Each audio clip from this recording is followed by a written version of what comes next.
allegiance to the flag of the United States of America and to the republic for which it stands, one nation, under God, indivisible, with liberty and justice for all.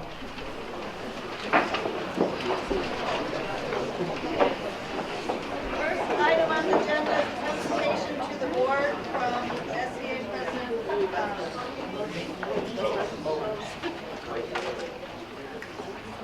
Good evening, Board of Education. My name is Brian Bowes, and I'm the president of the Saline Education Association. Good evening, and I'm Katie Wong. I'm the vice president of the Saline Education Association. We just wanted to take this opportunity to thank you with the little gifts at your tables, a way of acknowledging an appreciation, our appreciation of the work that you do, the listening to very hard issues and making decisions in the best interest of education. So we wanted to take this opportunity to do that since it is January Board Appreciation Month. So thank you again. Thank you. Okay, public comment. We have two sections of public comment. For those, so far we have gotten all the comments for the second part. The first public comment is about agenda items, and we don't have any of those reports. So I'm going to read the public comment instructions before the second public comment, just so you all are reminded closer to that time. So next item is the Foundation for Saline Area Schools update. Executive Director Trent.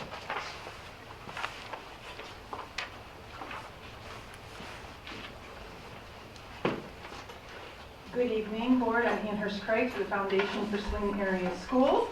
Just wanted to give you a really exciting update as to what we have already done this year in the foundation. We have awarded over $86,000 in teaching, building, and district grants so far, with definitely more money to be given, hopefully in the next few months before school's over. $28,000 was given in teaching and student-led grants, 17 grants total, and $58,000 in building and district grants for 16 grants total. So $86,000, we're excited about that. And again, as usual, so many creative and innovative ideas that our teachers are coming up with, district level, building level. I just want to highlight a few. As I started doing this today, I was like, I'd love to just share all of them, and eventually they will all be up on our website. But this just kind of gives a little bit of a smattering of what we have funded this year, okay? Books to reflect relatable, diverse characters to support studies in the book club at Harvest. I think those were all third graders. The Uproar Group, student-led grant this year with teacher Matt Hamilton as their advisor. We funded some diversity, equity, and inclusion learning kit opportunities, books and resources that our students will have available to them. We did the second part of the Leader in Me curriculum at Woodland Meadows, obviously in conjunction with you in the school district as well as the PTO at Woodland Meadows. We did partnership grants, 2 of them this year, with Saline Area Social Services, which we are really excited about. Specific things for tutoring and some mental health services for our students. Kiva Planks, we awarded those again. That seems to be a big, a popular one. A reflection center at the Saline Middle School. Hovercraft Obstacle Course Design Challenge, also at the middle school. I have no idea what that is. I'm going to go check that out. Learning spaces. The young adult program here, we awarded a grant for community learning experiences for them to go out into the community. 2 teachers at the high school requested something called Finding Financial Peace, really teaching financial literacy to our high schoolers, and I am very excited about that. My senior in college still doesn't know how to quite, rectify a checkbook or anything. So this is great that we're starting to teach more of this. A wonderful grant from the high school counselors in conjunction with the middle school called the Hope Squad Advisor Certificate. These teachers we funded in order to go out and learn, take some training in order to come back and then train students to be more aware of students that are suffering from different, crises, depression, etc. So I'm very excited to see how that's going to affect. And actually, they said that they're going to involve the middle school as well as Heritage in that. And one of our endowments in the foundation was, we funded that. And so that person was very excited on mental health being very important to them. Spiro Spark Robots for the Innovation Labs. Also a partnership with the Saline Schools for implementation of the the Saline High School Learner Profile. So Saline is contracting with Battelle for kids, the Ed Leader 21 to form a partnership to lead 21st century learning. And as we are always trying to also align with the Compass, this was exciting for us to be a part of this. Also a partnership with Saline Kiwanis and a few other organizations that funded the project Kids Against Hunger that we've done a couple times in the past at Heritage Schools, which again, very excited about. May 4th through 11th, the Farm Science Lab, bringing agriculture to Heritage School, is going to be here for a whole STEM curriculum in a big 40-foot lab that all of our kids at Heritage are going to learn from for a week. So that will be wonderful to see. Playground communication signs for nonverbal students on all the outdoor playgrounds. A great way for nonverbal students to communicate as well as their peers that do communicate in order to have an exchange. The second chapter of the movie Screenagers, part of Finn the Therapy Dog at the high school that we were able to fund. And last one, just to mention, is what we're calling part 2 of the Red Glass movement. And if many of you have known that I'm putting my red glass on right now, I feel different when I have them on. And so this is something that Woodland Meadows did. We highlighted this at the fall tip-off, and so she's doing a part 2 of this. And as I was reflecting today and looking back at exactly how this movement started from a woman who lost her daughter at a very young age, this Audrey Lou used to wear these beautiful red glasses. And just the idea of seeing things and people differently through a different sort of lens. And her whole theme was to live boldly, love big, and to pass it on. And so the second phase is something that they want to do. They really want to pass on kindness. They want to pass on love. And I think at a time that we're all dealing with many things, that's a great reminder, and just to be kind. That is just highlighting really the grants that we've given. And again, building and district grants, we'll have a few more cycles the rest of this year for those to come forward, and so we're excited what is going to be coming forth. Lastly, I want to give a big plug for Snow Blast, which is coming up, our annual fundraiser. It's going to be on Saturday, February 29th this year at Travis Point again. We moved it back 4 weeks, which is nice. We're all kind of breathing. We have a group of about 50 incredible volunteers leading this venture, and it's going to be wonderful. Another night to just obviously fundraise for all these grants that we are awarding, but also just to have a lot of fun, be with community, friends, and enjoy. We're going to have live entertainment with a band this year. We're giving Brad Beasley a little break as DJ, and we're going to focus back on what we do, what our mission is, and that is funding grants for Saline Area Schools. That's going to be our theme. So as always, I thank you for all that you do. I thank you for your hard work. And I am just privileged to be able to work in conjunction with the schools. Thank you.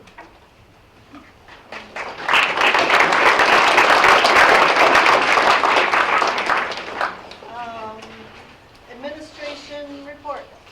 Just a few quick updates. One, I would like to note one of the issues that has brought I think individuals here tonight, as well as a lot of attention to the district. We'll continue to work through the issues we've had Monday at the high school. It includes discipline, as well as restorative practices associated with the victims and others, as well as kind of education and awareness. So those 3 prongs will continue to be worked on. Our high school administration is diligent in working through that, and hope to have that situation in a different spot in the next couple of days. So it's been a lot of work up there, and I applaud their efforts there. Would also like to thank our transportation and maintenance department. We are about halfway through the winter season, and there are always challenges, and that continues to be the case. And while we've had a relatively mild winter, I applaud all of the extra time and energy and effort that they put in to make sure that we continue to have school for our students. And lastly, in tandem with Executive Director Coates, the monies raised by the foundation and given to those strategic grants and building grants and classroom grants continue to make a positive difference for our students and really provide us with the opportunity to have the type of educational experiences that our families and our community expect. So again, thank you, Ann Hurst, and everyone who supports the foundation. That's all I have. Okay. Other board comments? We're going to start at this end. Any that you have? I can do a short one. I just wanted to thank the administration for the quick and continuous action around that incident yesterday. Yeah, I would echo that as well. Particularly being a parent of a biracial son who went through the Saline schools, I really applaud the administration, the district, and you, the community, for addressing this immediately. I'm glad that everyone spoke up and are here. Thank you.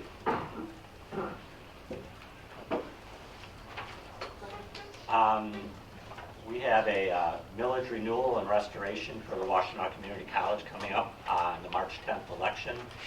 It is a renewal, and the restoration part is because of Headley brought the percent down, so they want to increase that. So if everyone could get out and please support that. We do a lot of work in Washtenaw Community College, and absentee ballots are available right now. It's March 10th.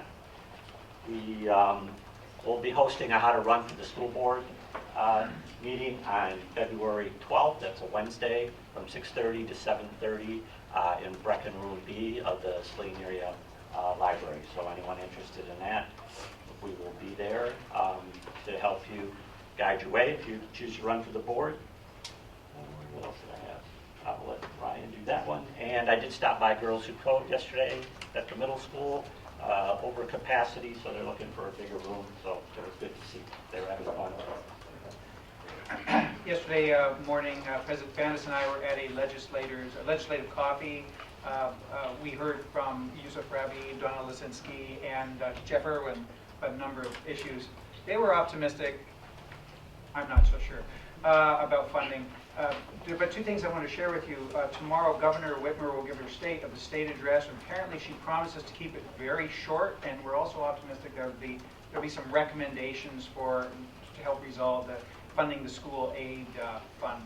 And on February 13th, there's going to be an evening meeting some of you might be interested in at the WISD offices, where we're going to be learning more details about proposed changes to the Michigan Merit Curriculum, which include the potential dropping of Algebra 2, replacing it with a few other things, credits for dropping a credit for health, 1 credit for world languages and art. Everyone's welcome to attend. I believe everyone's welcome to attend. That's it for me.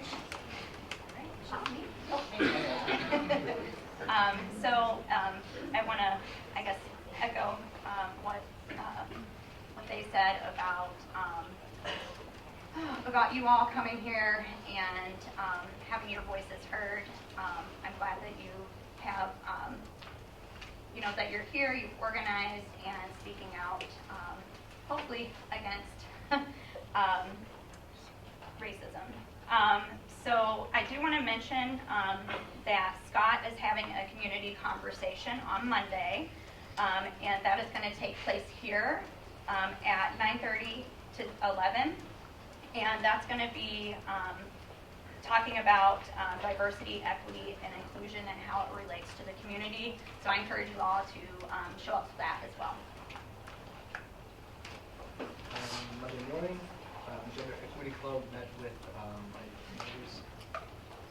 Gender Equity Club met with members of the high school administration to discuss an overhaul and a bunch of additional changes to the current high school dress code.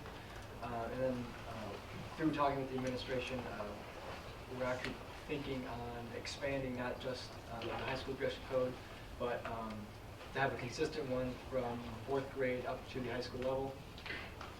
And soon there should be more discussion around those, especially with the administration and Gender Equity Club, as well as students from other school buildings at the middle school to work out a large-scale, across-the-board program that's simple and easy to understand. Anybody else? All right. Thank you for the updates. Response to public comment. Today we have something just a little bit different. Normally we just kind of make a public comment.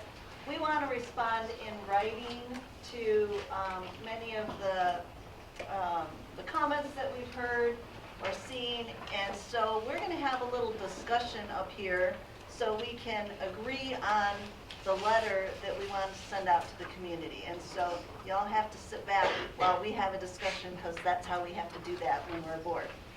And since you all don't have a copy, just so you know what we're talking about, I'm going to read it first, and then we will comment or supplement or whatever in this discussion. And that's our normal way of having a discussion. Dear Saline community, over the past year, we have all been a witness to discord in our community. We have been listening to the many voices speaking out. However, our biggest disappointment is the lack of respect for others in the process. The mission of Saline Area Schools states, we, the Saline Area Schools, will equip all students with the knowledge, technical proficiency, and personal skills necessary to succeed in an increasingly complex society. Our goals are to help our students meet or exceed in their curricular areas and acquire the skills to be continuous learners, productive citizens in an increasingly global society. It is our desire to strengthen family-school relationships and expand the partnerships that support student achievement. We are striving to enhance the positive school environment that promotes student and staff well-being, satisfaction, and positive morale. And we need to establish both short-term financial stability and long-term fiscal solvency. We understand we are living in a very complex society. There are so many interests of so many people, and as a society, we're attempting to navigate this world in the best ways we know. There is no way we will all agree on everything or share the same values. Some people may feel confused, threatened, or offended for a variety of personal reasons. However, we feel very strongly it's important to respect people with varying opinions and values. We don't all have to agree, but we do need to seek to understand and to treat each other with respect and kindness. Together, we can collaboratively build solutions, but we must work together in a respectful environment to do so. Beginning in the elementary, we are teaching our children the rules of engagement, including to be respectful. We need to follow that lead. Woodland Meadows talks about reinforcing the 3 B's. Be safe, be responsible, be respectful. Pleasant Ridge teaches the high fives. Be safe, be responsible, be respectful, be polite, and respond when spoken to. Harvest 4 reinforces we are responsible, what we say, what we do, and how we help, how we listen. It is our responsibility as adults in this community to demonstrate the values we're attempting to teach our children. If we could each step back and consider how we want our kids to treat one another, we must first look at ourselves in the mirror. Are we being the people we want our kids to be? Are we practicing the kindness we hope for in the world? Our children will learn the behavior we model. It saddens us beyond measure to see the hurtful things being said and done to others in the community. We must stop hurting each other. Think before you speak, text, or write. Will this message lift someone up or tear them down? I believe we as a community are better than this, and that's what makes living in Saline so special. It is with our hope for healing, faith that we can bring this community back together, and love for one another that we ask for your help. We can do this, Saline. So I'd like to open it up for discussion. Yeah, so after reading through this, I want to thank President Faunus for bringing this up. You know, I was reflecting and I wrote some things. Speak loud if you can. Okay, so I was reflecting and I decided to write my thoughts down. I like what you have here. And, you know, I cannot agree more. I think we need to be to reflect on the words we say and write. It is our job as adults in the community to treat others the same way in which we wish to be treated, with dignity, respect, compassion, and love. It is our job as parents to teach our children to treat others the same way we wish to be treated, with dignity, respect, compassion, and love. Over the past year, I have seen our community tear people down and disrespect opposing views. If we truly want to be an inclusive community, we will treat all with dignity, respect, compassion, and love. We cannot let the unfortunate words of a few, the bullying of a few, overshadow this great district and community we love. Our community shows love to many locally and around this world, and we have a compassionate community. It's vitally important that we combat hate and bullying with love and respect. And that's, I guess, my 2 cents. I like what you have here, but I think that this has been needed for a while. Thank you. Any other comments? Well, as a board member, you know, we really can't respond on Facebook when we see and hear things, so I do appreciate that we have a single voice coming out through this, and it reflects a lot of what I think as well, so good, carry on. I think it summarizes well the collective feeling of the board. I mean, I think we've talked about this a little bit, and I think it's a good thing. I would only say we instead of I, if it's coming from the board. Yes. I wrote it thinking it might be me only, so we believe. President Bannis, we have your back. I It's all know. us. Thank you. Any other comments? I just had a few, and you and I had an opportunity to talk about this as well, so thank you for doing this. I think it's important, it being my first year last year, there's been a lot of turmoil, I think, that I didn't quite expect, and I think it's good to kind of reset expectations and align those with what we demand of our children in the district. I think it's very important, and I think it's also very important to be mindful of the critical business of the district, budget, and things of that nature. I don't condone personal attacks from any member to each other within the community, to board members, and I really don't like it when children are brought into it. Many calls for revealing student names, board members' children, it's not acceptable. And I'm pleased to support anything that resets the expectation that we have and the level of excellence that I think we can all maintain. Any other comments? Yeah. Yep. I think this does summarize everything. I guess I've always tried to live my life. One of the first serious books I ever read was To Kill a Mockingbird. And Atticus Finch has a line that always stayed with me, and you probably all heard it too. You never really understand a person until you consider things from his point of view, until you climb inside of his skin and walk around in it. And I guess that's what I would ask everybody to do. Try to see things from other people's point of view and be respectful. That's all I would ask.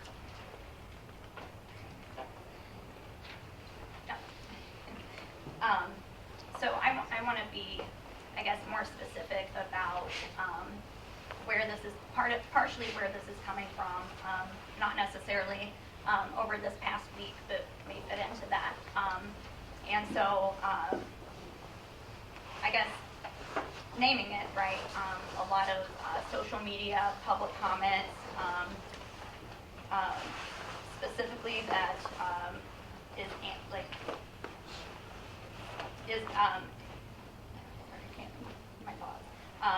anti-LGBTQ, that is racist stuff, and so I want to name that specifically, and also I believe, and hopefully the board can speak to this as well, that we do support our staff and students, so I think that needs to be said, and the things that they're doing regarding diversity, equity, and inclusion. So, yeah. I would build off of what Susan said too with regards to social media, because I think for sure that's the big one. But even over the past year, I have seen emails to the board, and we love to hear all sorts of opinions on various issues because it's important that we vote and we're held in trust of you all, and some of the messages are not appropriate in what we're receiving.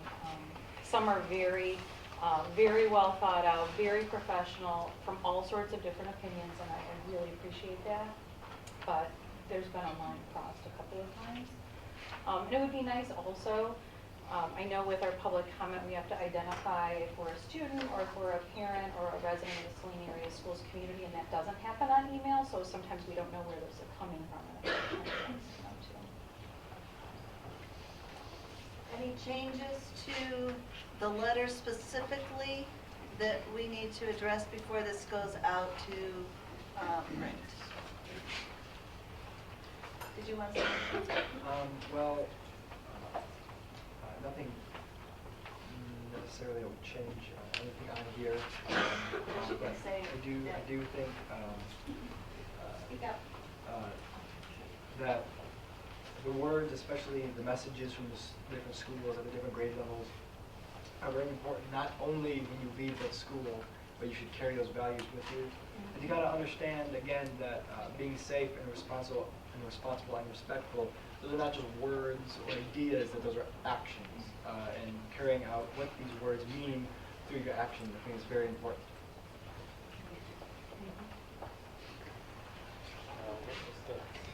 Just the we, not just me. All right? Okay.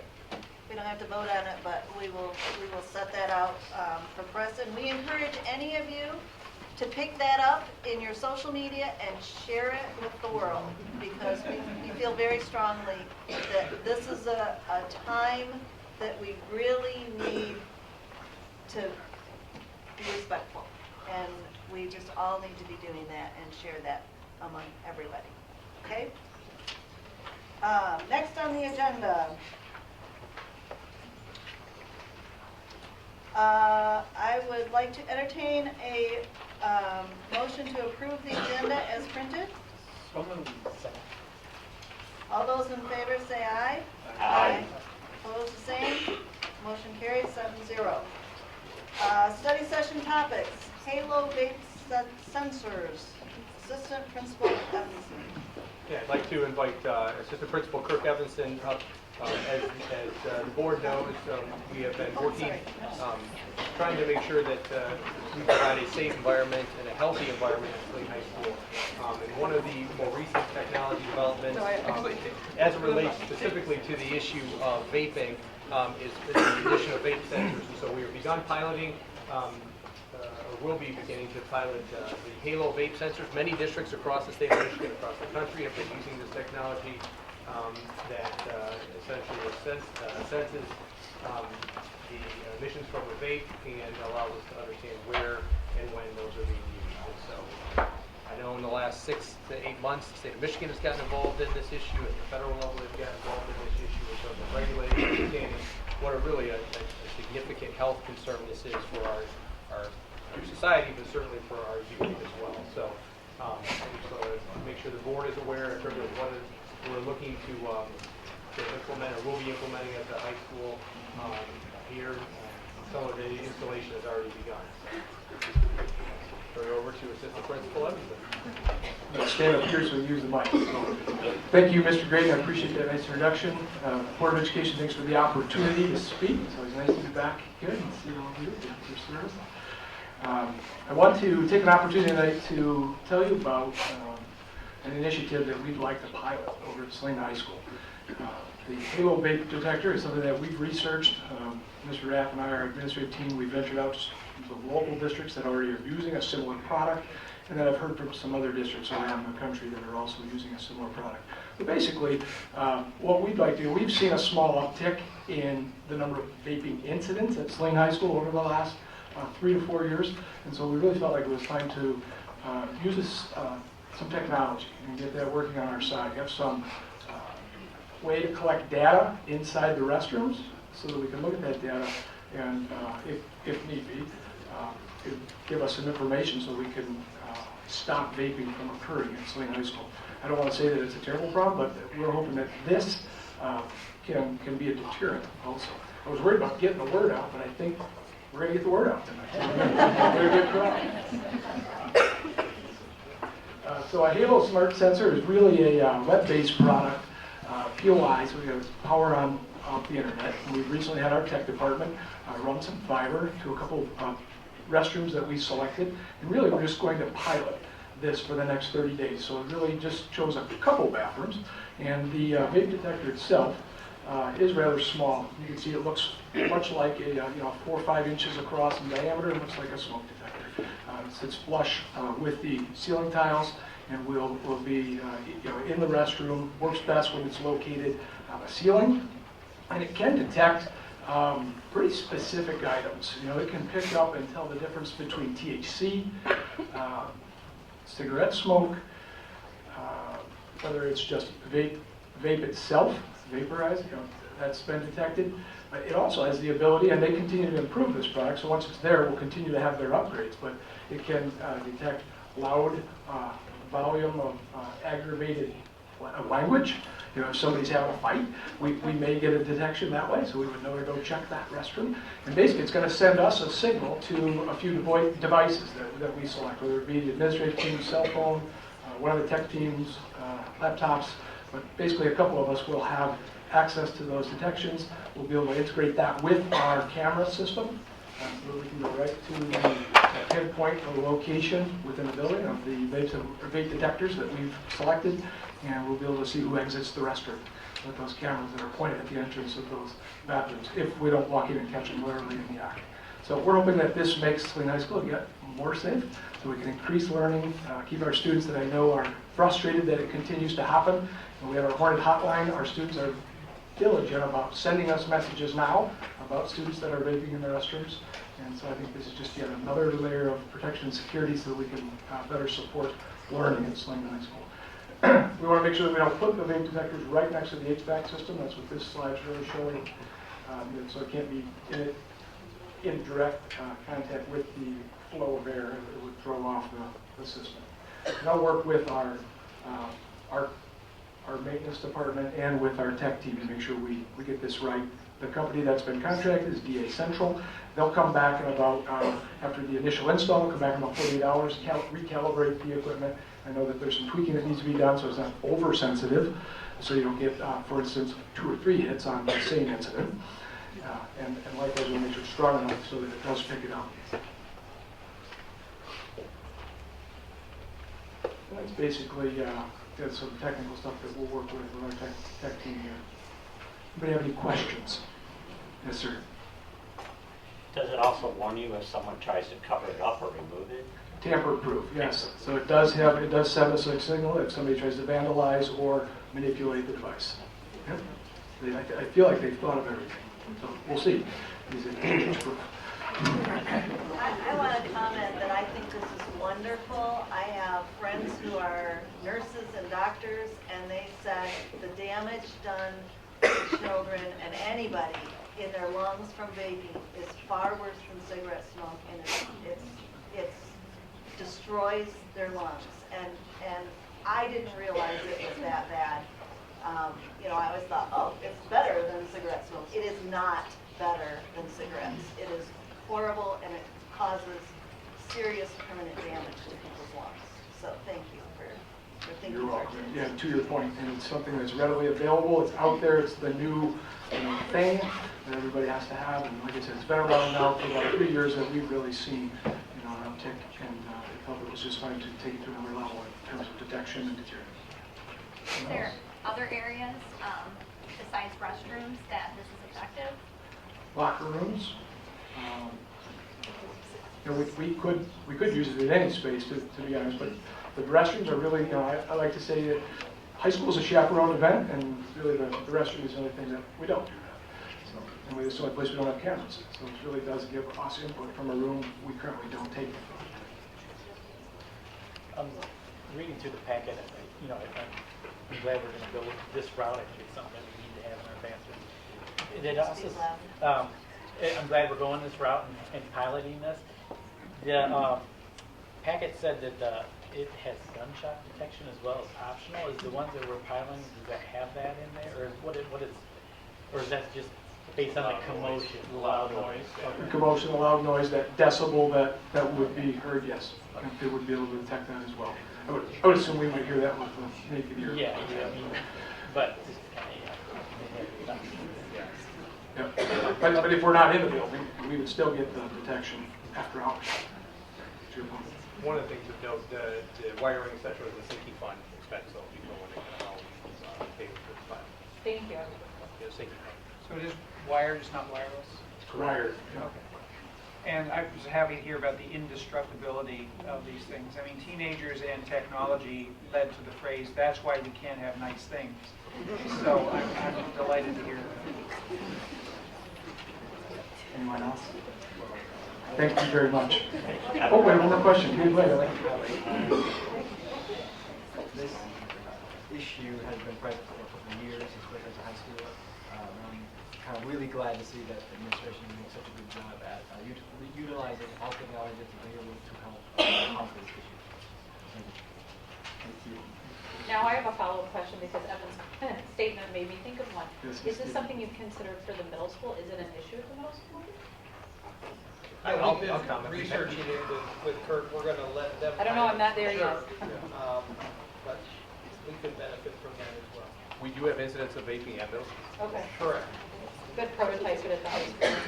Yeah, we'll see what kind of, we're doing a 30-day test period, we'll see what kind of data we have, and then take a deeper dive. Okay.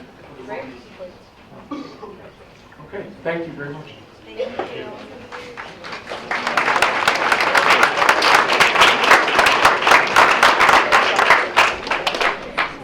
Next on the agenda is SWWC update, Executive Director Rowe.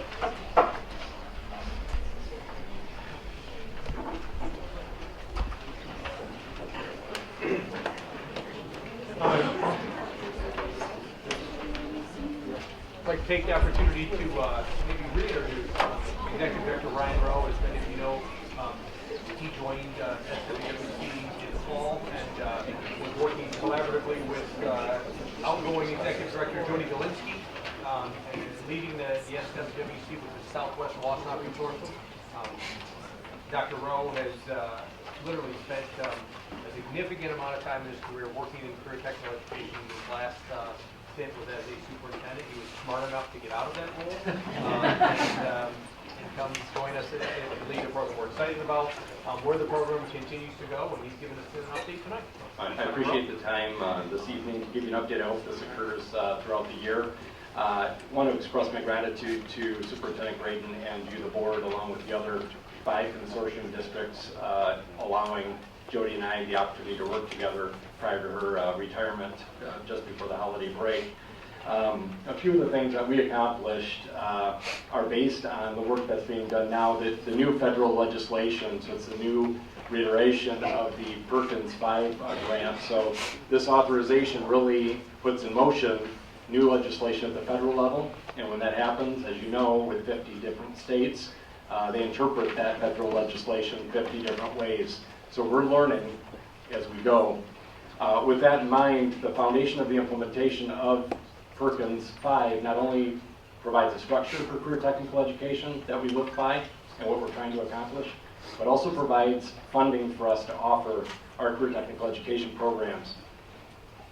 We, Jody and I, worked through a comprehensive local needs assessment. So that 78-page document that we have to turn into the state, and all of the counties in the state of Michigan turn into the state, are based on 6 different areas, and you can see those listed there. So there's accountability indicators, such as how well our career technical education students are doing in English, mathematics, so on and so forth. There's alignment to labor market needs. So we in Washtenaw County may have much different needs than the west side of the state or the Upper Peninsula. We have to look at those and react to those in a proactive manner. We also evaluate the scope, size, and quality of programs that we offer. So are there needs that we have here as a consortium at Saline and throughout Washtenaw County that we're not addressing yet? Healthcare, for instance, is an area that I think we need to prioritize and expand programming at the consortium. Progress towards implementing programs and programs of study. So that means our students that are in the junior or senior year at Saline High School, what's next for them, either through a certificate, an associate's degree, or a bachelor's degree. Recruitment, retention, and training of faculty and staff. As with all positions in education right now, we're having trouble recruiting and retaining that quality staff. We're having the same issues in career technical education. And then progress towards improving access and equality. So during that period of transition, Jody and I completed that CLNA, and I don't know if I could have accomplished that on my own without having the historical context that Jody had over the past several years. We also went around to the consortium districts and presented to the prospective students, this would be sophomores, in those districts about the opportunities at the consortium. We hosted prospective students from those districts that wanted to tour our different programs at Saline. We hired a technician, so when we go back to Perkins 5, maintaining quality, recruiting and retaining quality instructors, we did this, and we're currently doing this now with our hospitality program as well. So we hired a technician to serve in the welding program, an area that we know is in great need, and our employers are telling us that. And then I had the opportunity to observe formally and informally through classroom observations and through processes and different functions, not only Saline High School, get to know the faculty, staff, and also some of the students. And so this was really valuable working with Jody. Currently, we are doing a few things. Perkins 5 is based on research in career technical education, which is certainly a passion of mine. It's where my research was. The Youth Policy Lab at the University of Michigan, they're very interested in access and equality of programming in career technical education throughout the state. They came and visited. We gave a tour of our programs. They just presented at the Career Education Conference the past 2 days, and were actually highlighted on the cover of their research findings. So I look forward to collaborating with them in the future. Also exploring a partnership with Habitat for Humanity. Right now our building trades program builds a home over 1 or 2 years, and I think there could be some value in partnering with Habitat to renovate or build a home in collaboration with Habitat for Humanity. I also think there's some other organizations within Saline, that student clubs and organizations that would like to offer their skills and talents in a renovation or a build. There's also some social justice aspects that I think we could learn from in partnering with someone like Habitat for Humanity. Exploring the opportunities to conduct with business industry, with education. Mr. Raft and I had the opportunity to sit and have lunch with members of the Chamber of Commerce and discuss ways that we can bring them and business leaders throughout this area to connect with our students, our staff, and faculty to talk about things like a business career, a finance career, and what aspects they would guide our students in that realm. And I look forward to the connection with the Chamber. Been working with Chelsea School District. They're going to open up a robotics program. There are some world-class companies in the Chelsea area that are looking for employees right out of high school with a 2-year degree or with a 4-year degree that can come in and work in their world-class organizations. So I've been planning on that implementation this fall. Saline students would have the opportunity to go to Chelsea to participate with that program. And also their bond will allow for the renovation of a building for our health sciences program. So I'm working with them and Superintendent Julie Halbert there as well. Also just collecting information and data to construct a CTE program planning process. So our current CTE programs, how well are they matching up with those guiding principles in Perkins 5? And if we have ideas about further programming, how do we evaluate those so that we know that they're going to be successful when we get those off the ground? And then certainly I'd like to celebrate CTE month is coming up in February, and I'm looking at ways to use technology to get the word out and celebrate our current programs and our faculty and our fabulous students that are enrolled in CTE. I'd like to implement a planning process to assess current future programming. I have to tell you, it's been wonderful having the finance department in Saline High School right down the hallway from us, because we can connect ways that we, through our budgeting processes from the federal grants that we have to manage in CTE, to state funding and local funding, with the accounting measures that Saline has in place, and I've really enjoyed that, so I thank you for moving over and doing some construction. I would also like the opportunity to go speak to the other consortium districts Board of Education. So go to a Lincoln Board of Education meeting, Chelsea, Dexter, Milan, Manchester, and celebrate some of the successes that their students are having in our CTE programs. I don't know if they know exactly what their students are involved in and how much they're influencing our programs and benefiting from our programs. So I'd like to take advantage of that.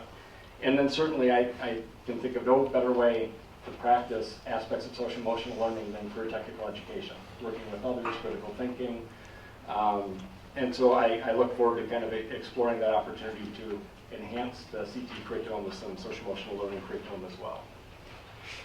That's what I have for you tonight. If I can answer any questions, I'd be happy to. I'm just curious, when we're engaging, you're trying to find instructors and stuff like that, is there many people in the retiree that have been in those trades that are coming in and engaging with the school? I'd say it's a cross-section. So we hired a technician in welding that's relatively young, very young, going to Washtenaw and finishing a degree. We also just posted for a technician position in culinary arts where we had several individuals that had retired, and we're looking for some way to kind of stay busy and give back, to be honest. And you know, it's a part-time position, and so several retirees were interested in that. So I'd say it runs the gamut, and it depends on the program. There's certain programs that folks can graduate with their certificate, make a lot of money, and be out in business industry. And so education and teaching isn't exactly, you know, what they're looking for. But we found people that have been out in business industry that found teaching and they love it. So it kind of runs the gamut. I'd like to thank you for the idea that you had speaking at in Washtenaw and different boards, different districts. I think that's a great idea.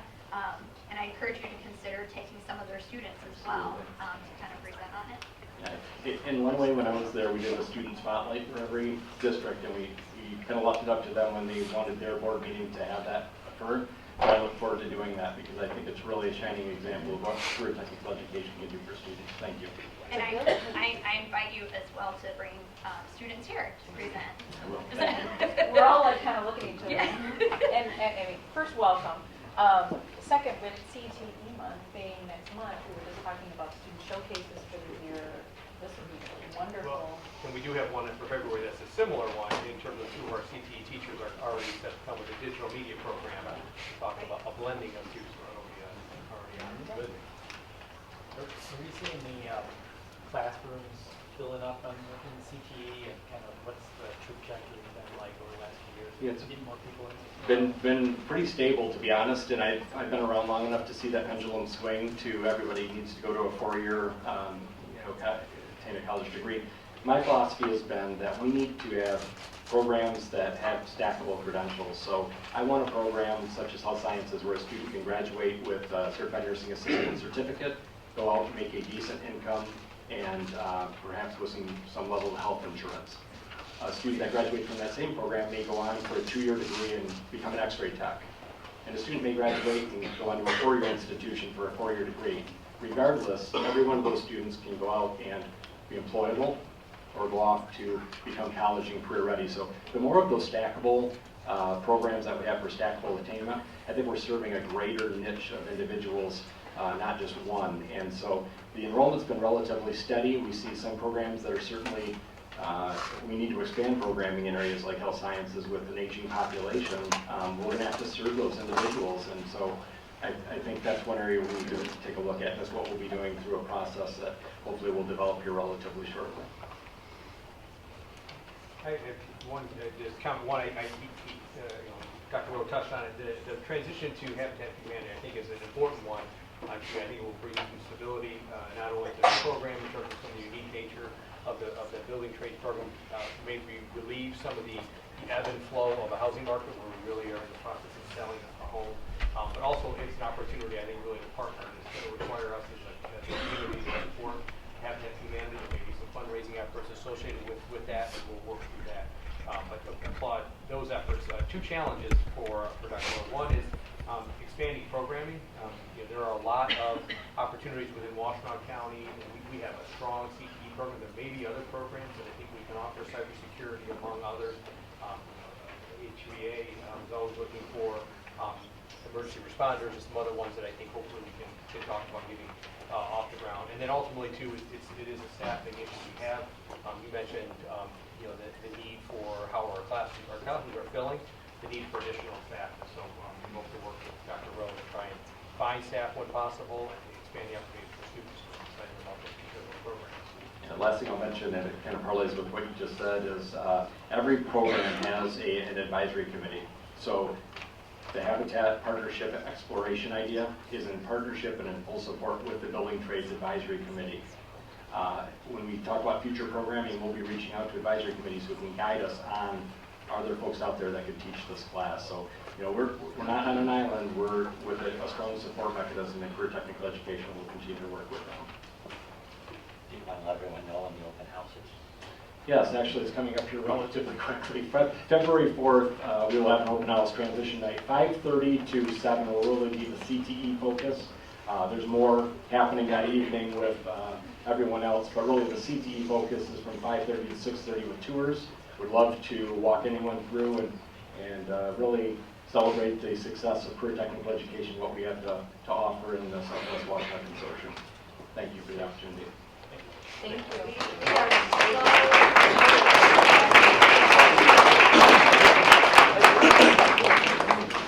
All right.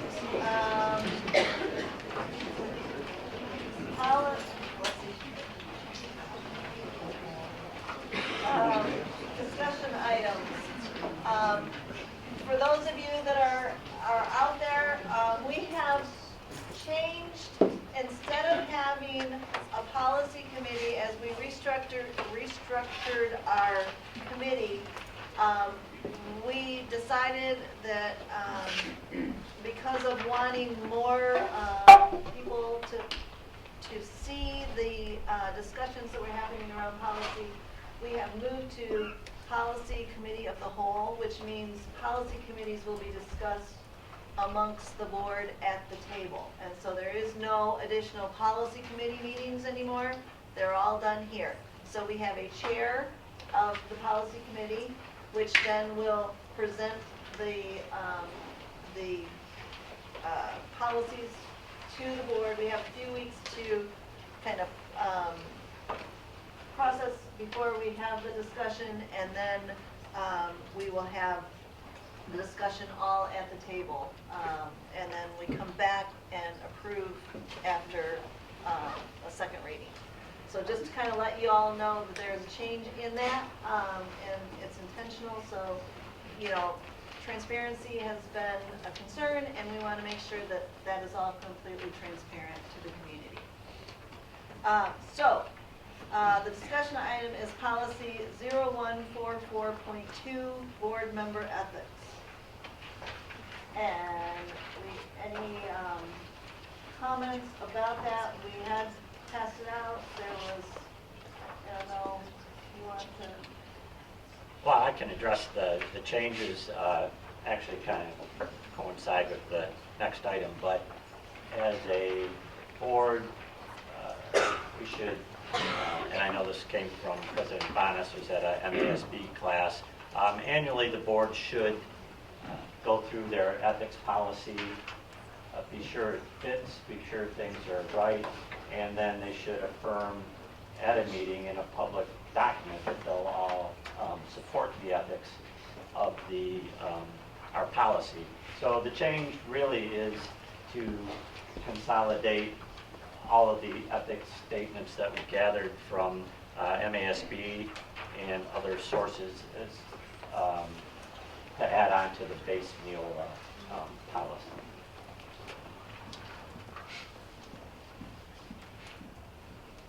I've reviewed it.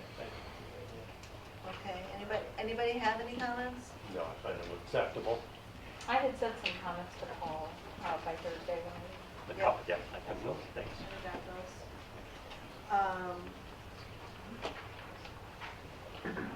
No comments on the policy. Board operating procedures. Again, that is not a policy required thing, but it is a way that our procedures and how we operate. Is there any comments or changes, concerns to our board operating procedures?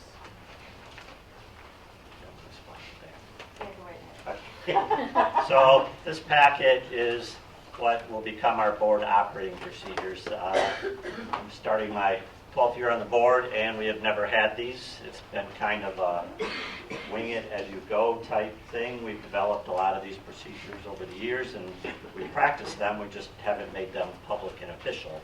So each board operating procedure corresponds to an actual policy.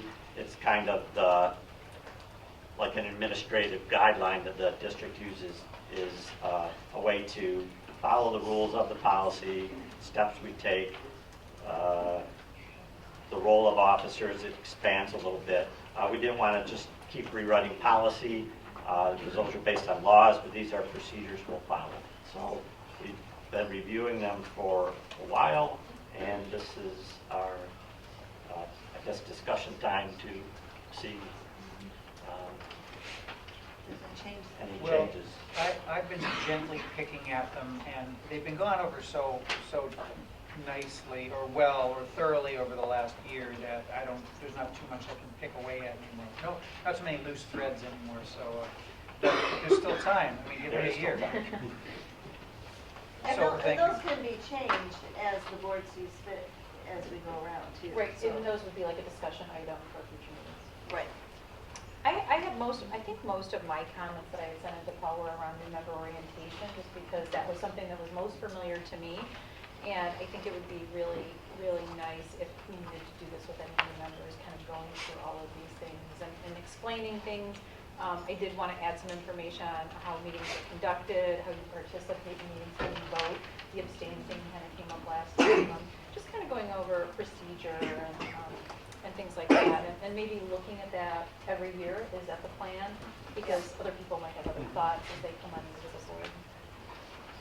So from that perspective, I think I would encourage new board members to watch a video of a board meeting, because that kind of gives you that whole flow of how things go. I know. Or attend. Evan watched a few before he became our student rep, so I did get the rest of your little things noted in the document. Yep, and then we did have a pretty good conversation, I thought, about FERPA with regards to photos. I didn't know if we wanted to enhance that sentence a little bit to comply with law around there. That was on number 6 under school visit. I can try to find the page. Okay. It's pretty thick. That was the conversation about certain students that had opted out for any reason with their digital image being displayed. Yeah, the statement is a board member should not post any picture of building events during the event or afterwards with regard to individual permissions, rights, unless district approved. Public meetings are exempt. Would you want to add purple language to that one? It would be nice. I mean, that would be something that also a new board member would need to understand.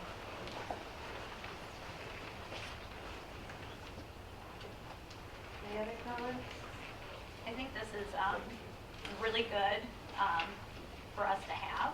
I think we want to make sure as laws change or policies change, that it's reflective of, make sure we look at the operations manual as well. And I think it's good because we did vote to have 6-year terms versus 4 years. Oh. Well, we did, but earlier. Yes, so officially it's 4 years versus the 6 years for new trustees. And so we'll have, 4 possibly leaving or up for re-election, and then 3 another cycle. So I think that many possibly coming off the board, that this will be really helpful. A lot of knowledge transfer. Yeah. Right. That is really why we were trying to make sure that we have it written down, so new board members get up to speed of exactly what they're supposed to be doing, instead of observing for half the year or the full first year and not feeling really like they know what to do. And so by writing it down, I think that helps us be able to know what to do right away. I didn't have this thought when I was reviewing it, but now that I sit here looking at Evan, I didn't know, is this the place where we would also include information about the board student representative, or is that held in a separate place, or? There's a policy on that. The board operating procedure on that, I'm still working on that, because it also changes from year to year. So this year it was a little different, so we'll document that, and I think this year it worked well. So that individual is onboarded annually, so that's even also very important. And I think important to, I don't have the policy in front of me, to make sure, knowing the process in case, a student is interested. So maybe there's a specific the process with that, to be transparent again. Yes.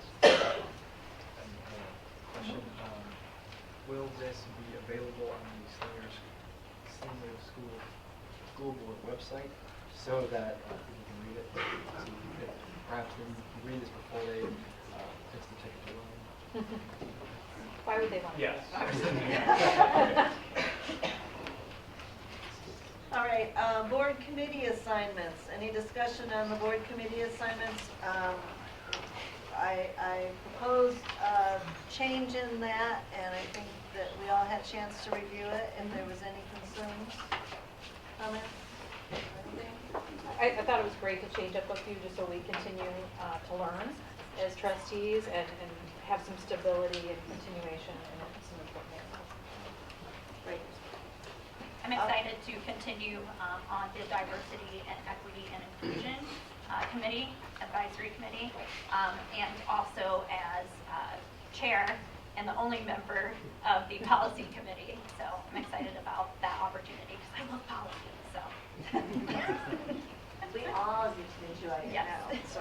Hey, is this something that has been this was posted in the public packet as well, so everyone knows who's doing what? No, not until we had the Until- conversation. okay. Now we will post it now. Yeah. Spoiler, Susan. Yeah. I guess y'all could vote me off the island right now. This is a committee of the whole. All the rest of us watch very closely what you decide. And it's up to you all to decide. That's right. We all decide that those decisions for anything for policy related will come in front of the full board. So just in case there's any confusion. Okay, consent agenda. The following are offered as part of the consent agenda. The motion noted will allow for the authorization of all listed items without discussion unless a member of the board requests that any one or all be considered individually. Recommended motion to move to authorize the following items as part of the consent agenda. Approval of the regular Board of Education meeting minutes of January 14th, 2020. Approval of the board retreat meeting minutes of January 21st, 2020. Approval of payment of the general fund accounts payable of January 28th, 2020 in the amount of $1,027,348.60.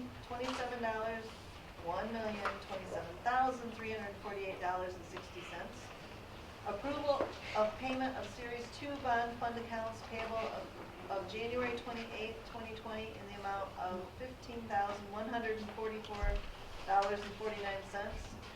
Receive and file January Human Resources Report. Approval of the following field trips as submitted by Superintendent Graydon. Field trip number 101, DECA, State Career Development Conference on March 5th through the 7th, 2020 in Detroit, Michigan. And approval of the early graduation request as submitted by Superintendent Graydon.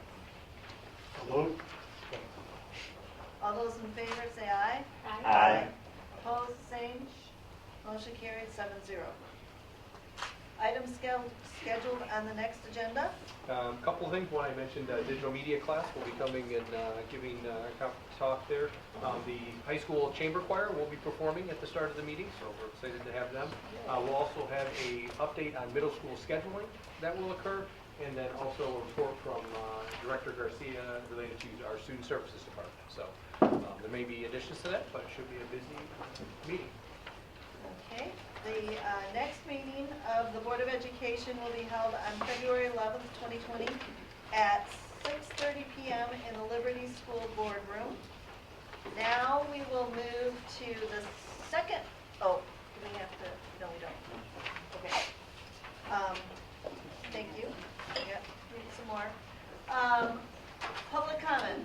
We have lots of public comments, so we're going to have some fun tonight. A member of the public may address the board briefly for up to 3 minutes or request to be scheduled on the agenda for a future meeting. Please note that the first public participant, we're going into the second public participation meeting. Will be offered at the end of the agenda, which is now, to allow for any comment. Individuals addressing the board should take into consideration the rules of common courtesy. The public participation portion of the meeting cannot be used to make personal attacks against board members, district employees, students, or please each other. So be respectful during this time as we hear the public comments. I'm going to go in order because there's so many of you, and we're just going to plug down instead of pulling the students to the beginning at first this time. So they're going in order which we received. Kirsten, oh gosh, Baranski.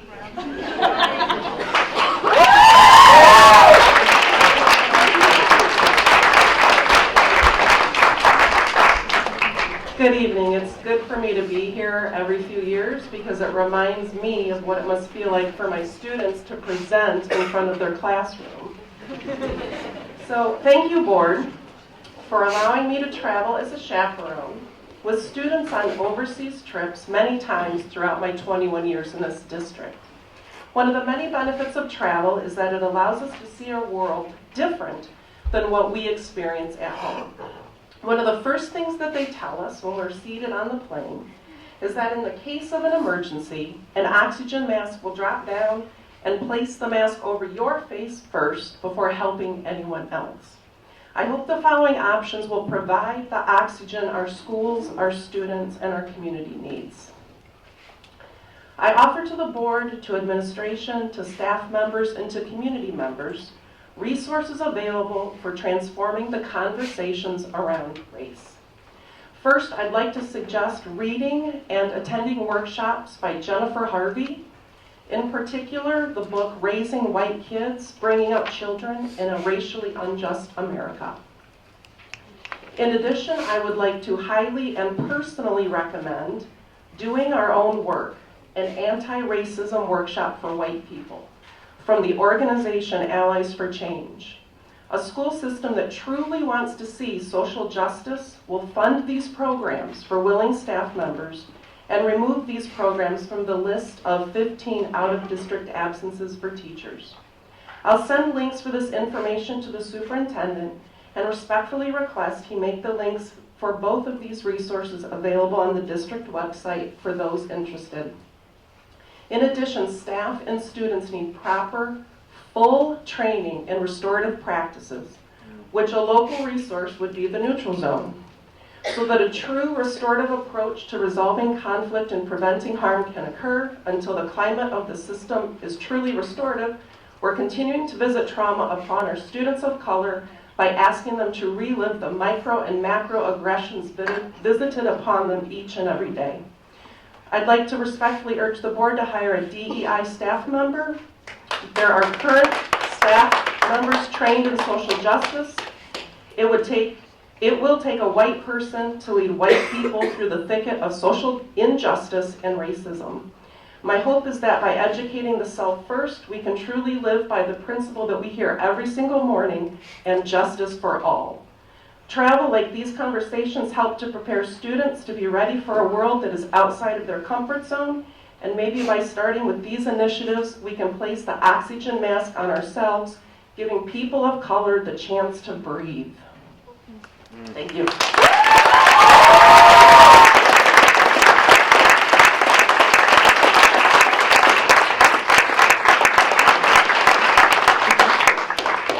Matt Hamilton on behalf of Noah Nelson.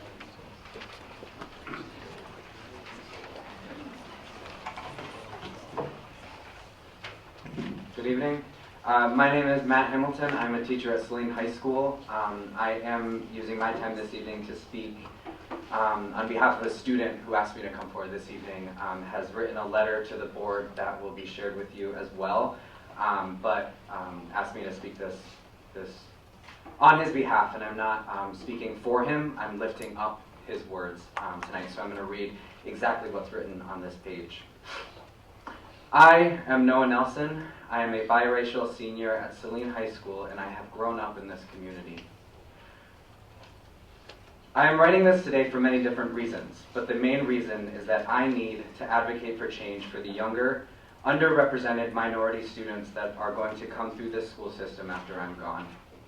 I'm writing this just as much for the diverse kids in my middle school cadet class as for the African American young men who were deeply affected by recent events. I will have a hard time leaving this school and this community, which I love so many things about, knowing that more kids are going to have to deal with subtle and overt racism that takes the form of daily microaggressions that sometimes lead to macroaggressions. Growing up in Saline, I had feelings of doubt about how to integrate into my surroundings at a young age. I quickly concluded that the only way I could fit in was to assimilate. By the time I was in middle school, my strategy of assimilating had worked. Now my peers were telling me that I was not, quote, really black. Those words deeply impacted me because of the underlying message that I did not fit the popular and pervasive negative stereotypes of African Americans. Being defined by others as, quote, not really black, and being the only black football player not targeted by recent events puts me in a very challenging position. I want to be a leader, and I want to advocate for those who were wronged, and I want to help educate those who did wrong. This year, as a senior, I began to try to define myself as opposed to being defined by others. While on this journey of self-discovery, I started to not be okay with all of the racist jokes and usages of the N-word that I would hear daily. I began to reflect on all of my experiences as a biracial kid in Saline. Here are just a few. I wasn't allowed to date a girl because her father wouldn't let her go out with a black boy. I've been texted racial slurs by other white students. I've been compared to a monkey in class by a teacher and had to endure the laughter that followed. I'm writing this to make the point that the situation that brought all of us here tonight is nothing new to those of us who deal with it on a regular basis. This behavior occurs daily, and racist imagery can be found everywhere. Most students and adults don't even realize that what they're saying is racist. They have a, quote, I'm surrounded by good people, so racism can't exist mindset. I'm not going to ask what the administration will do to address the covert and overt racism in our district, because the answer will likely be a well-rehearsed, canned response. I just want everyone to really think about what's happened, how it can hurt, how it can shatter self-esteem, how it can destroy trust. He pleads, don't allow this to happen to another cohort of Saline children.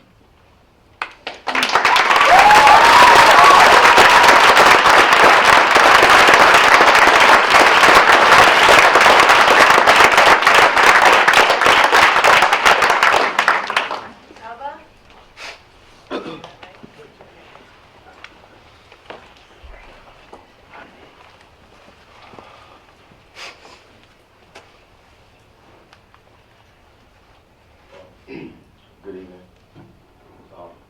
First, I want to thank everyone being here. You're wonderful lady being here. Sunday, I was added into a group chat. Didn't know what the group chat was, and then I saw my so-called teammates or so-called brother was slandering the N-word and that white power. Reading it, I felt really, really uncomfortable. And me coming to Saline, was I thought that it was just a rumor that they were just, hitting on you guys because you guys are white. But honestly, I'm disgusted. I'm disgusted how you so-called on top said you guys will make us people of color, feel like we're home. It doesn't feel like we're home. Say something called the N-word about white people, or like about my teammates, it hurt. I wasn't the only kid that was in it.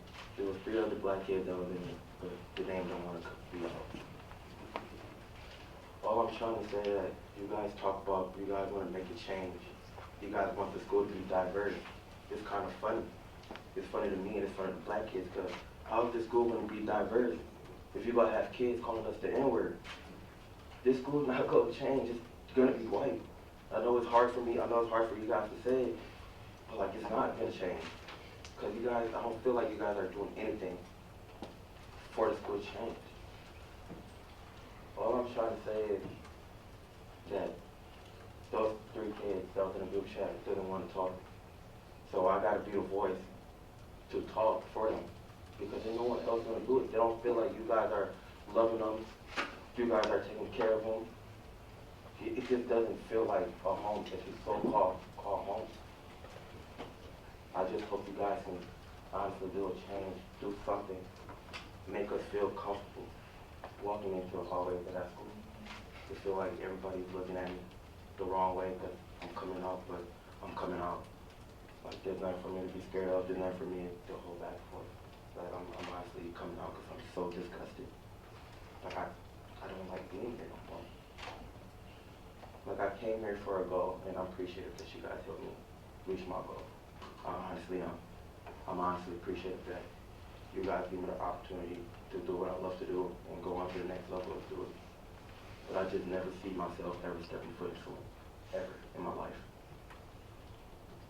So that's just all to it. I hope you guys can reminisce and think about my story, because I don't want no other African American kid to walk into these hallways feeling like they're uncomfortable. That's not right. I don't want no kid to walk into the hallway feeling like how I feel. I honestly don't. So thank you guys for having me, and I appreciate you guys letting me speak.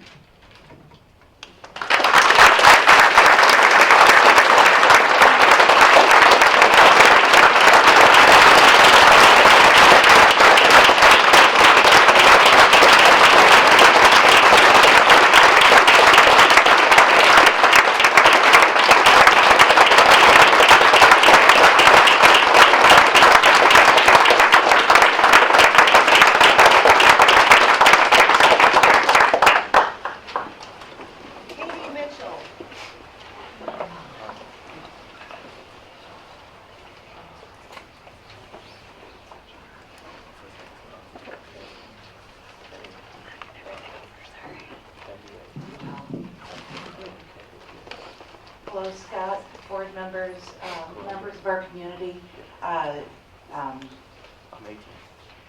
Thank you for your words. I want to be here today. I'm a parent in the Saline Area School District. I am also somebody who, as my job, works with teens quite closely, and many of our kids in this community. And I want to ask you guys to please do something to make substantive change in how we deal with diversity, equality, and inclusion in our school district. We have been paying lip service to this for way too long. 10 years ago, Lisa Slauson and I, and Scott, you were a superintendent, and actually probably Paul, because you're 12 years here, we were in this very same room discussing how LGBTQ students were not a protected class in our policies. And I stood in a room that was just this full, and the board said, no, we're not going to do that. And they said, because everybody's accepted here in Saline. We don't have to put out their words in there saying who's accepted in Saline. This is patently untrue. We know this. We do not need to discuss whether or not there is bullying and intimidation in our schools. We do not need to discuss whether there is racism in our communities. We do not need to discuss all of these things that are absolutely glaring. Our reputation as a city is that we are racist. That is flat out true.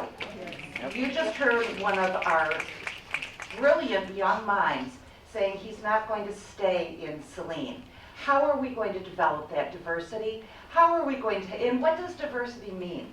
That's the one thing I want to leave you guys with. We keep saying diversity. Every single one of us is diverse. If you're saying to somebody that you're bringing in a diversity training, you're still calling somebody else other. So we need to open this up. Guys, quit using the language saying that we're going to do this respectfully and nicely. Nice and respectful is over. Work needs to be done.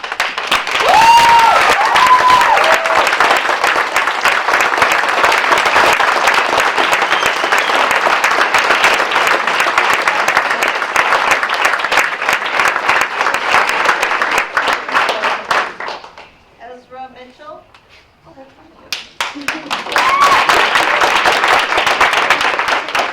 Hello, it's going to be kind of hard to follow up my mom like that, but I will do my best.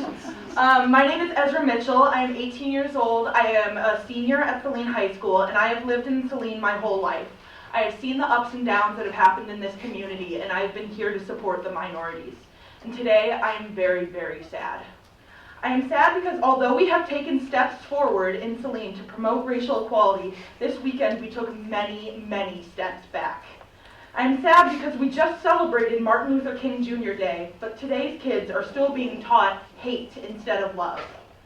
I'm sad because I shouldn't have to stand up here and argue that minority students need to be protected from hateful acts like this. That is a given. But most of all, I'm sad because the students that make our community special and are teaching us about what equality really means are being targeted for existing. That is not okay by any means. Things need to change. Racism is not a joke. This is not immaturity. And I would definitely like to thank Ms. Estep for using the word racism, because that's what this is. After I graduate, I am moving to Atlanta, Georgia for college. One of the reasons that I want to get out of Michigan is because of the lack of diversity in Saline. I could easily jump right into my new life there and never think about Saline, Michigan ever again. But I'm not going to do that. Why, you ask? Because I will not be able to rest until the injustice in my hometown stops. Until students feel that their learning spaces are safe. Until we are all truly equal. Actions need to be taken. Serious action.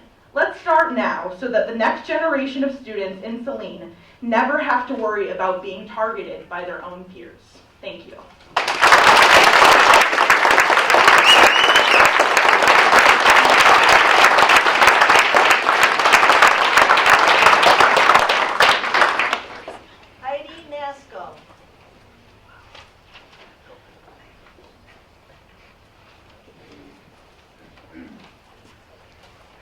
Good evening. I'm Heidi Nasco. I'm mom to 3 girls in the Saline schools. I wanted to thank the administration for sending out the note immediately about what happened with our schools and our students. I also wanted to thank you for letting us know explicitly that discipline was going to be imparted on the offending students and that discipline was going to be clear and concise. And I also wanted to thank you for talking about restorative justice and that the students impacted most directly were going to be involved in trying to heal this wound. However, these incidents occur when there are often other incidents, and we've already actually heard some of the other students talk about the daily incidents that they're occurring. My daughters themselves have told me about other incidents that are happening that are not at the attention of the board or at the administration. And so I'd like to strongly urge the board and the administration to take this as an opportunity to take new and bold actions against racism in Saline. I'd like the school and the school board to identify a more comprehensive plan that will affect some change and an opportunity to ensure that all of the students have a baseline knowledge of how to be an anti-racist and that white supremacy does not have a place here in Saline, Michigan. There are a lot of free community services that have been created by great groups, including the Anti-Defamation League, that could be implemented here, that are ready-made and ready for you to adopt.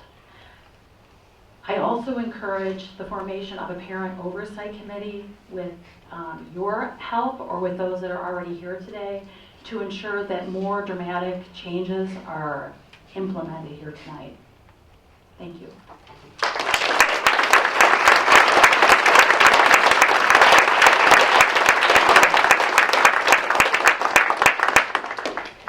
Paige Hattis.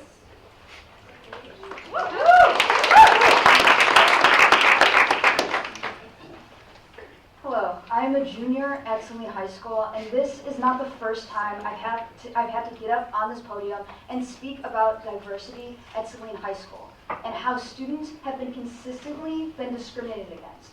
This is not a one-time thing. This has been happening ever since I was in middle school. In 7th grade, a student was called a slur. They told the teacher, and the teacher told the student to tell them if they did it again. That was the only type of reprimanding that was given to the student who said that racial slur. In 8th grade, a student used the N-word at our 8th grade graduation. This was a white student. In my sophomore year, a foreign exchange student was told to go back to Japan because he was bad at kickball.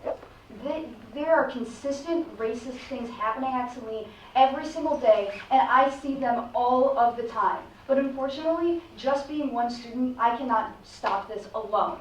Of course, I'm only a white student talking to a white school board, but we need more diversity. We need more diversity training in teachers, and we need more diversity in our curriculum.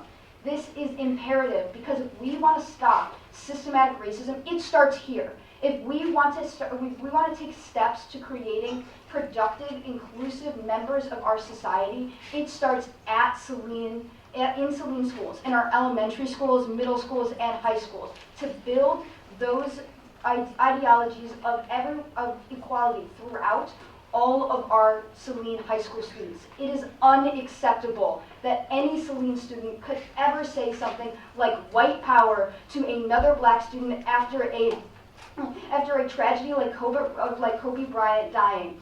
This man did nothing wrong, yet some Saline students felt inclined to use the N-word and also call out white power. This is unacceptable. Diversity is imperative in Saline. We need change now.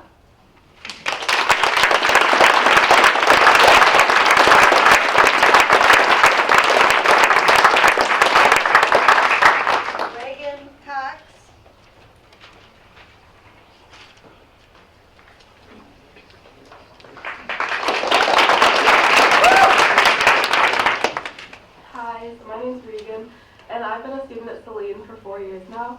When I moved to Saline, it was not only a culture shock, but it was a bit of a lifestyle change for me. And so I just like being here over the past 4 years, I've heard numerous times of things being said, like things are going to change, and like obviously there's multiple efforts being made to change the diversity. But the handling of the situation does not seem to be helping that matter at hand. I understand that the district cannot truly control who comes in on a scale of diverse ratings, but the moves made to change our school's dynamic are all reflected alongside the situations like this. White dominant culture is harmful to not only the marginalized groups in our community, but to everyone. With that said, we are apparently lacking the knowledge as to how things such as racial slurs and expressions can truly harm anyone they're aimed at. The education on how harmful racial slurs, jokes, and statements are on marginalized groups need to be emphasized and taken extremely serious. Being within a community with such little diversity, it is important that we take accountability for our actions, even when it includes our friends, teammates, and fellow students committing said actions. Being a part of the white majority, it does not stand as a barrier for me to understand the wrongdoings that have happened, and to know that we need to support our students of color, especially at a time like this.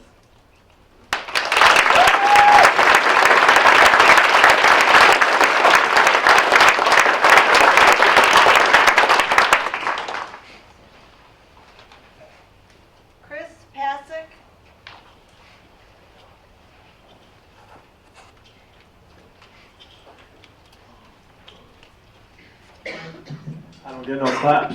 There we go. So I'm not a student, but I'm a parent in the district, brand new, moved here about 1.5 years ago. And I think I walked into maybe a little bit of a wrong meeting because I thought this meeting was a little bit more about the mural thing happening in the middle school. And it's been about racism. So let me kind of try to gather some things here. Okay, so number one, okay, on the grassroots level, I just want to say, man, the teachers at the school have been great to me and my family. Even through the last 1.5 years, Mr. Graydon has met just to help me understand this district. And what's funny about that is you see me and him walk into a building together. He's in a suit and looking nice, and I'm me, and it's like, oh, look, the way we're kids, or something. But anyway, but thank you for hearing and all that stuff. But my thing, man, as I sat there and listened, I think a culture, if I could voice anything from a parent standpoint, is it's a culture shift, and culture is what you live in. You know, it's what you experience, it's what you're born into, it's what you're given, it's what we're given as the next generation, it's what my kids are going to be given. Culture is everything.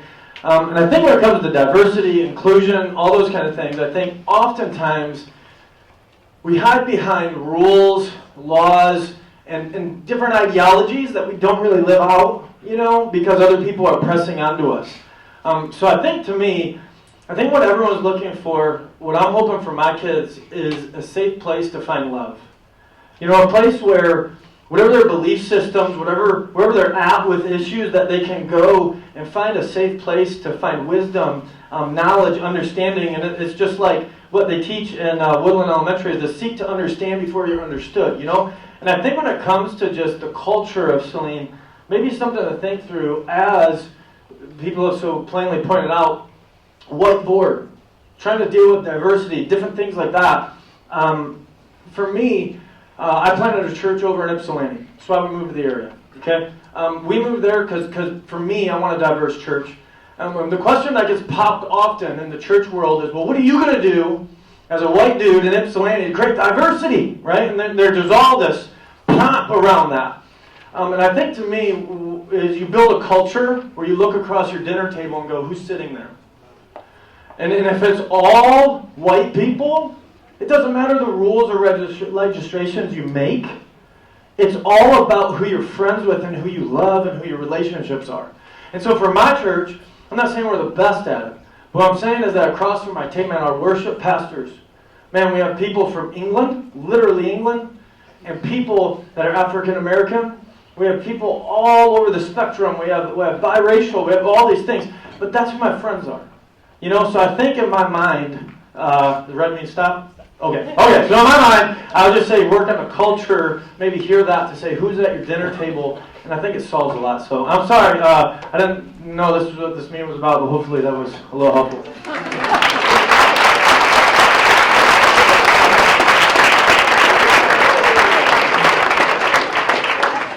I would like to remind people that once the public comment starts, we do not add additional comments. We can't take any more comments once the session has started. So just as a reminder, if you would like to be put on the next agenda, or saved for next time, you can do that, should you choose to do that, okay? So I just want to let you all know that, so no more continue to come up.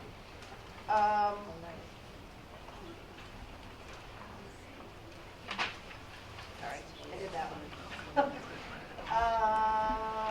Corey Memmering.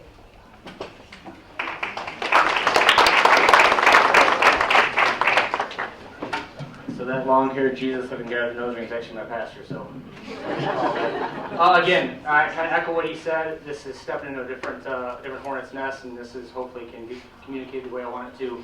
My name is Corey Memmering. I'm a longtime resident of Saline. My wife and I both graduated here, 2002 and 2003. Got married young at 19 and moved away. Like we believe in young families, we believe in marriage, we believe in all that kind of stuff, right? We started a young family, started looking for a community that believed in students and in education. And we didn't have to look too far because we knew 48176 was the zip code we wanted to back up in, right? We made great sacrifice to uproot our family and move back to Saline because we were proud of this place, right?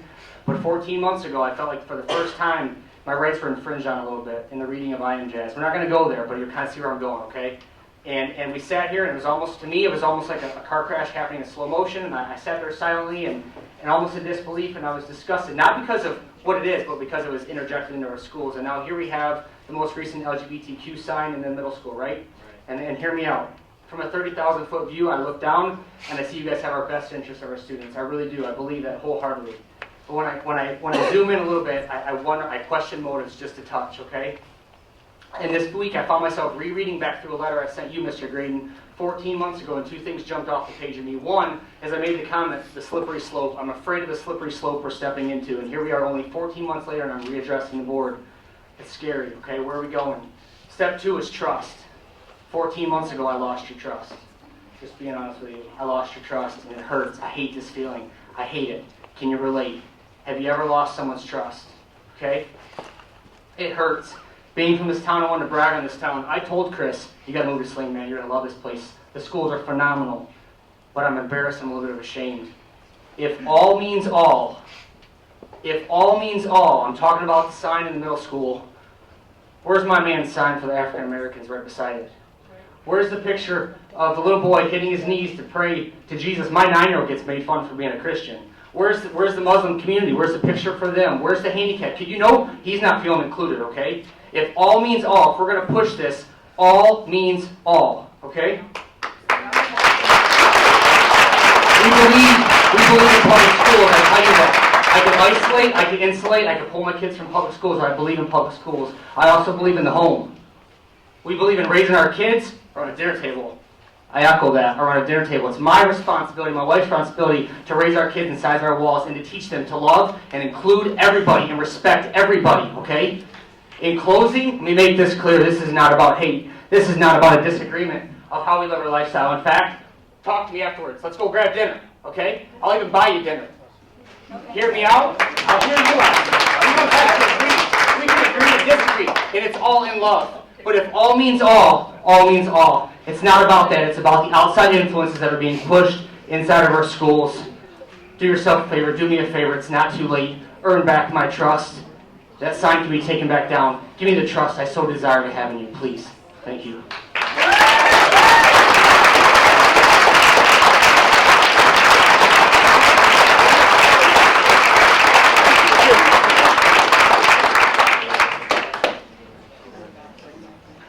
Condon, something like that. I'm sure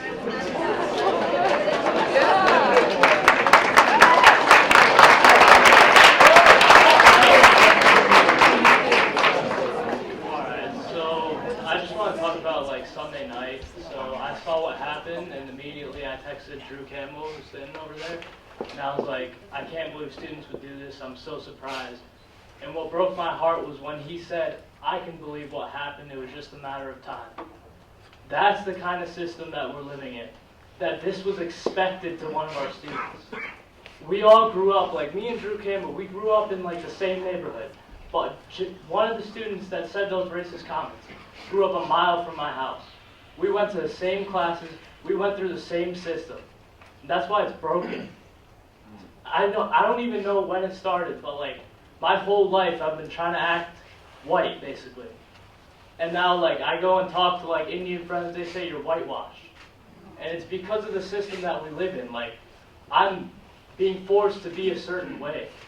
And I feel like all the students here, I can ask like any colored student in this room, and they could tell me a handful of scenarios where they have been like, there's been like things that are said about them that are just not right.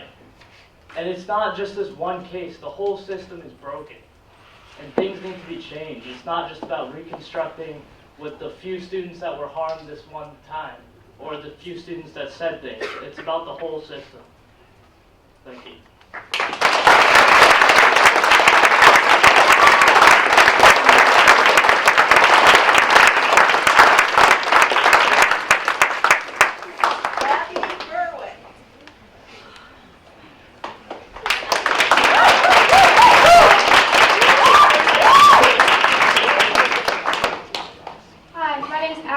My pronouns are she, her, hers, and I'm a junior at Saline High School.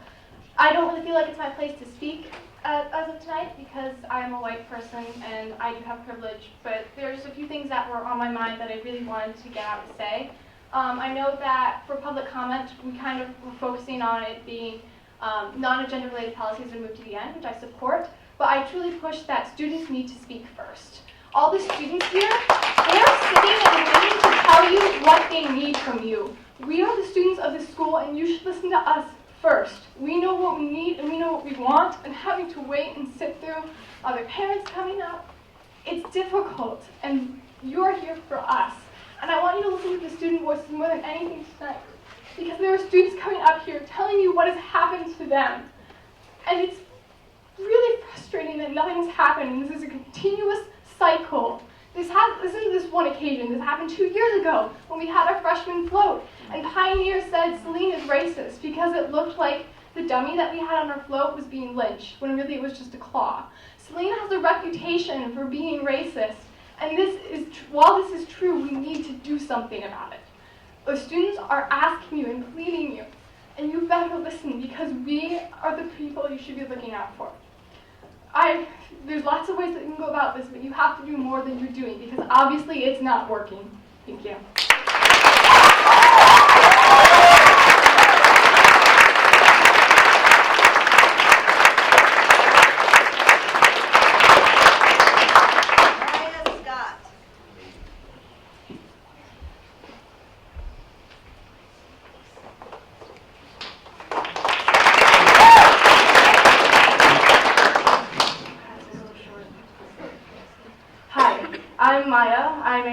at Saline in 10th grade. Unlike others here, I haven't been here my entire life. From grade 2nd to 8th, I went to Lincoln, which, as you know, doesn't have the best reputation. Although they are a very diverse school, it's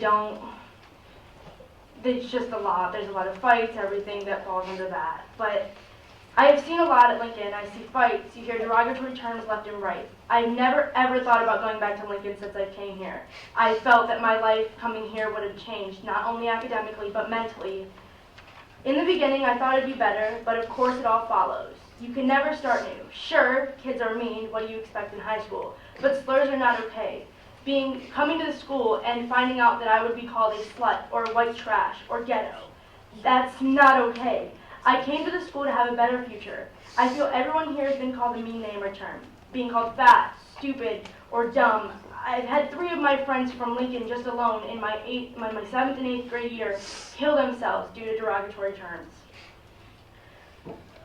The fact that at this school, hearing people be called the N-word or even be called the F slur or the Q slur, it's all there. None of this is okay. We have had people fight for where we are now. The system has always been built on words. We the people. All of the points aside, we are the people. We make these words powerful. So why don't we the people make a difference for this school? And some of us here fought for a while. Now you guys are able to help. You guys can help us push and make that difference for this school.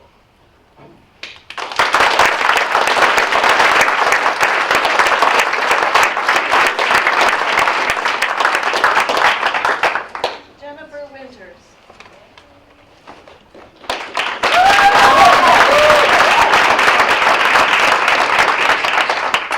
First off, Ashe. I am a parent of several students in Saline School District. I am also a resident.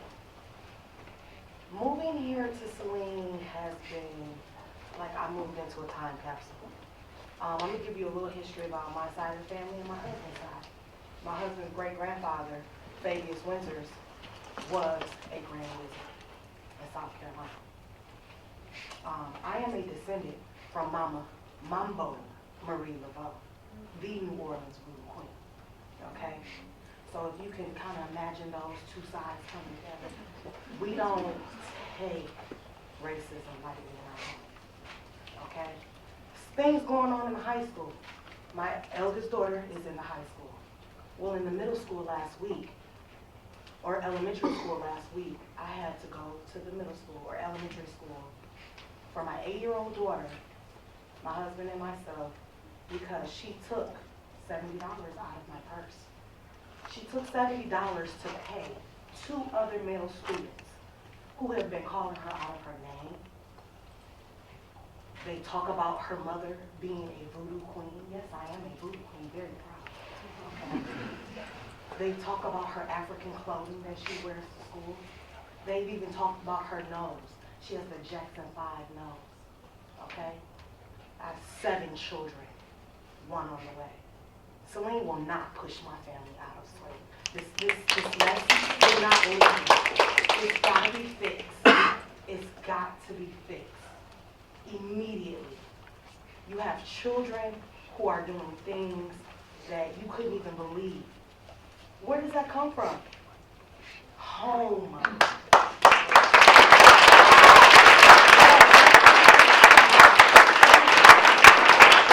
Home. These children are being taught this, and it needs to stop. I don't know about other parents, but I have no problem with calling a lawyer. I'm not going to stand for it. To do something. Because like I said, I have 8 children, and we're not going anywhere. I'm going to enjoy this beautiful community. I'm going to enjoy it. And you guys are going to make it comfortable for all of us to live in a community together. Thank you.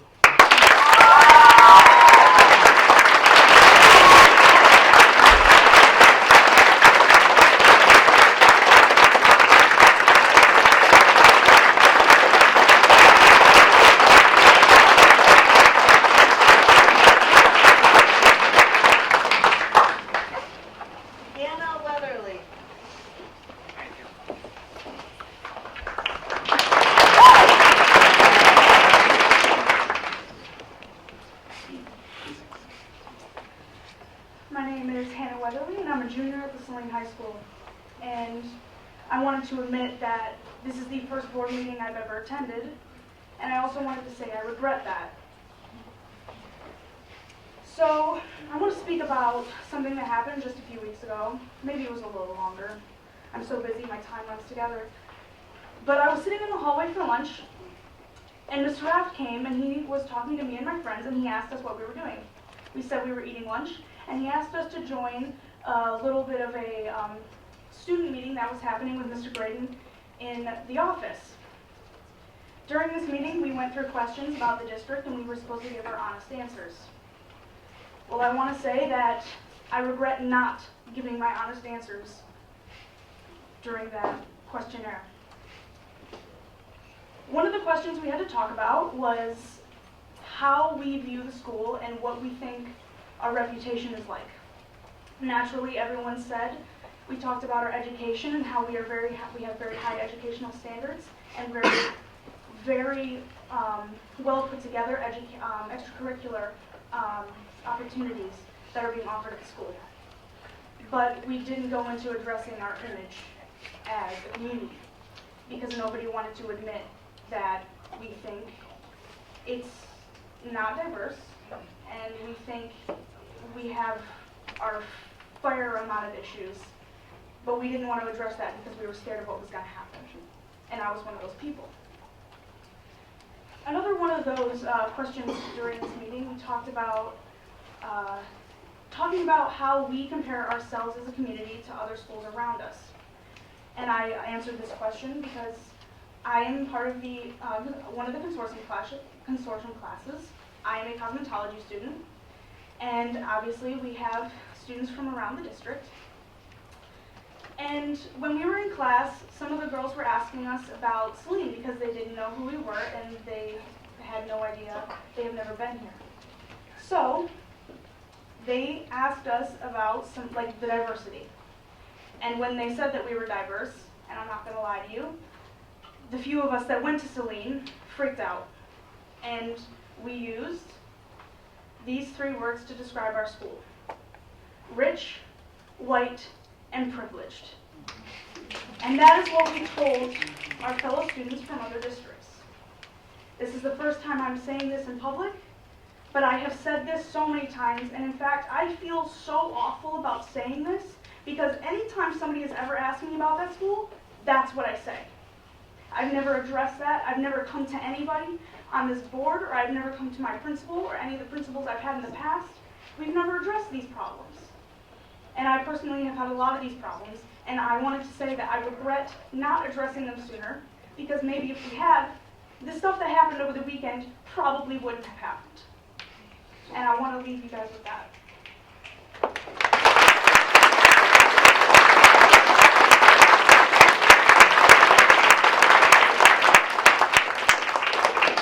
That is the end of public comment. We do truly appreciate. We do have someone who'd like to speak. Can you put his name in I'll put- first? And there were several kids who couldn't remember. My name was in there quite early. Go. Let him unplug it.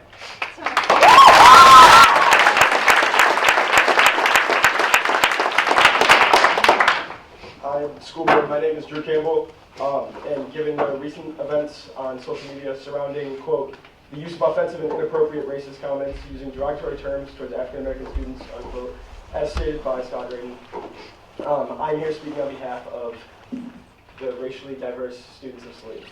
Unfortunately, this is not the first incident with racial inequality, but it may be one of the first to be brought to this board's attention. I've grown up in the city of Saline, and I've been subject to and have witnessed my fair share of racially motivated hate speech. From the just kiddings to the words said in anger to the taught and learned behaviors, one thing remains, that all of this etiquette needs to stop. As a 12-year-old biracial 7th grade student, I was subject to my biggest awakening. Well, messing around with a few of my friends at a Saline high school football game, in the midst of all the horseplay, I heard one of my friends exclaim, "Get off me," followed by the N-word aimed directly at me. I was immediately taken back by this and got off of him, and to this day, I can't look at this student the same. It was a real eye-opener. The events of this past week are not something new to Saline, And we need to bring this to the eyes and attention of everybody. This is not an issue we can ignore anymore. We need to take action. We need to offer counsel to anyone who needs it. I personally wasn't in this group chat, but I know I've had a few very restless nights. I've had a few very restless nights after hearing about it, and it honestly made me a little intimidated to come into the school the next day. As I do think we have started to stride a little bit in the right direction, I also believe there's more we can do as a community. To anyone who is willing to take action in and for the school, I can confidently say that you are backed by our Cultural Student Union and Uproar. Both are equality clubs that are in attendance today. This action may include educating the student body in many different ways, from presentations to inclusive interactive pieces to further cultural understanding and education. It also may be beneficial to have a cultural day or cultural fair in which students can learn more about different cultures. But that can be expanded upon in future meetings. In the wise words of Martin Luther King Jr., we must learn to live together as brothers or perish together as fools. Before I'd like to go, I'd like to send a message from the people who believe in change to the people who don't. You're outnumbered. Thank you.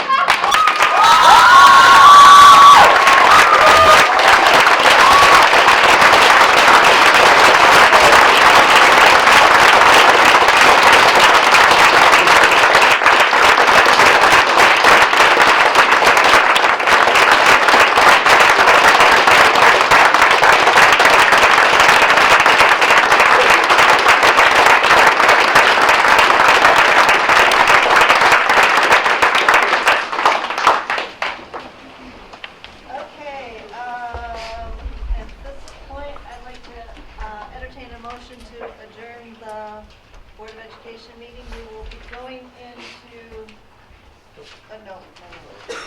recommended motion to adjourn the board study session on Tuesday, January 28th at 8:25 p.m. We'll move. Support. All those in favor say aye. Aye.